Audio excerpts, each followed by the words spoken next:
السلام علیکم۔ اسرائیل کی تاریخی حقیقت کیا ہے؟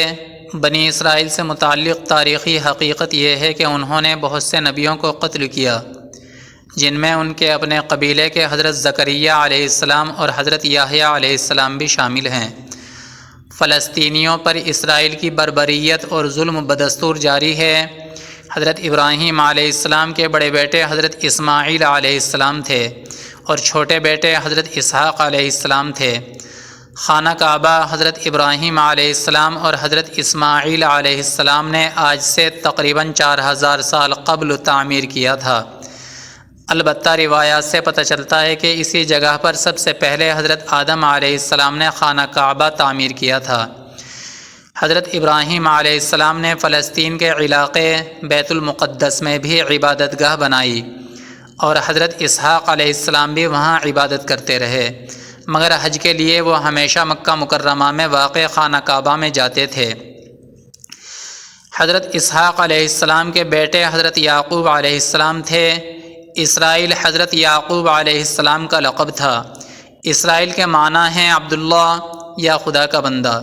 بنی اسرائیل ان کے قبیلے کو کہا جاتا ہے۔ حضرت یعقوب علیہ السلام کے بیٹے حضرت یوسف علیہ السلام تھے جو مصر کے بادشاہ بنے۔ بنی اسرائیل میں پھر حضرت موسیٰ علیہ السلام مصر میں پیدا ہوئے۔ ان کے بعد حضرت داؤد علیہ السلام صحرائے سینائی کے علاقے میں پیدا ہوئے، جو بعد میں فلسطین چلے گئے۔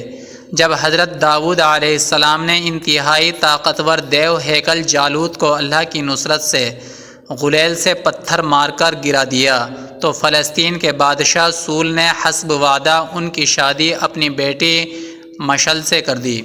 سول کے مرنے کے بعد حضرت داؤد علیہ السلام فلسطین کے بادشاہ بنے۔ حضرت داؤد علیہ السلام کی وفات کے بعد ان کے بیٹے حضرت سلیمان علیہ السلام فلسطین کے بادشاہ بنے۔ اللہ سبحانہ و تعالیٰ نے ہوا، جن اور ہر قسم کے جانور حضرت سلیمان علیہ السلام کے تابع کر دیے تھے۔ قبل مسیح 961 سے قبل مسیح 922 کے دوران حضرت سلیمان علیہ السلام نے جنوں کی مدد سے مسجد الاقصیٰ اسی جگہ تعمیر کرائی جہاں حضرت ابراہیم علیہ السلام نے عبادت گاہ تعمیر کرائی تھی۔ 586 قبل مسیح میں یہ ریاست 2 حصوں میں تقسیم ہو گئی۔ جنوبی علاقے پر بابل کے لوگوں نے قبضہ کر کے عبادت گاہ مسمار کر دی اور بنی اسرائیل کو وہاں سے نکال کر اپنا غلام بنا لیا۔ اس کے 100 سال بعد بنی اسرائیل واپس آنے شروع ہوئے اور انہوں نے اپنی عبادت گاہ تعمیر کی، مگر اس جگہ نہیں جہاں حضرت سلیمان علیہ السلام نے عبادت گاہ بنائی تھی۔ 333 قبل مسیح میں سکندر اعظم نے اسے یونان کی سلطنت میں شامل کر کے بنی اسرائیل کو وہاں سے نکال دیا۔ 165 قبل مسیح میں بنی اسرائیل نے بغاوت کر کے ایک یہودی سلطنت کی بنیاد رکھی۔ 100 سال بعد یہودی ریاست پر سلطنت روم کا قبضہ ہو گیا۔ 70 عیسوی میں یہودیوں نے بغاوت کی جسے شہنشاہ ٹائٹس نے کچل دیا اور یہودیوں کی عبادت گاہ کو مسمار کر کے انہیں وہاں سے نکال دیا۔ روم کے بادشاہ حیدر ریاں 118-138 عیسوی نے یہودیوں کو شروع میں بیت المقدس آنے کی اجازت دی، لیکن بغاوت کرنے پر بیت المقدس کے شہر کو مکمل طور پر تباہ کر کے یہودیوں کو غلاموں کے طور پر بیچ کر شہر بدر کر دیا اور ان کا واپس بیت المقدس آنا ممنوع قرار دے دیا۔ 614 عیسوی سے 624 عیسوی تک فلسطین پر ایرانیوں کی حکومت رہی اور بتایا جاتا ہے کہ انہوں نے یہودیوں کو عبادت کرنے کی کھلی چھوٹ دے دی تھی، مگر انہوں نے مسجد اقصیٰ میں عبادت نہ کی اور عرب عیسائیوں پر بہت ظلم کیے۔ اس کے بعد بازنطینی حکومت آئی جس نے 636 عیسوی میں مذہبی پیشوا کے کہنے پر بغیر جنگ کے حضرت عمر رضی اللہ عنہ کو محافظ اور امن کا پیمبر قرار دے کر بیت المقدس ان کے حوالے کر دیا۔ حضرت عمر رضی اللہ عنہ نے مسجد اقصیٰ کی تعمیر 639 عیسوی میں اس جگہ پر شروع کروائی جہاں پر حضرت سلیمان علیہ السلام نے تعمیر کروائی تھی۔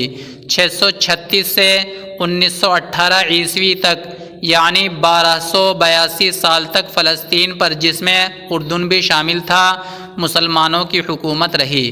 بس اس میں وہ عرصہ شامل نہیں ہے جس میں صلیبیوں یعنی عیسائیوں سے جنگیں ہوئیں۔ اس وقت تک یہودیوں کو فلسطین سے باہر ہوئے 1800 سال ہو چکے تھے۔ بنی اسرائیل کے متعلق تاریخی حقیقت یہ ہے کہ انہوں نے بہت سے نبیوں کو قتل کیا، جن میں ان کے اپنے قبیلے کے حضرت زکریا علیہ السلام اور حضرت یحییٰ علیہ السلام بھی شامل ہیں۔ حضرت عیسیٰ علیہ السلام بھی اسی قبیلے سے تعلق رکھتے تھے، ان کو بھی قتل کرنا چاہا مگر اللہ نے انہیں بچا لیا اور ان کے کسی ساتھی کو صلیب پر سولی پر چڑھا دیا۔ تاریخ گواہ ہے کہ یہودیوں نے ہمیشہ ظلم اٹھائے ہیں، چاہے وہ نبی ہوں یا چاہے خلق خدا، آج بھی وہ یہی کر رہے ہیں۔ دوستوں، برائے مہربانی آپ ہمارے چینل کو سبسکرائب کریں، ویڈیو کو لائک اور شیئر کریں۔ بہت شکریہ۔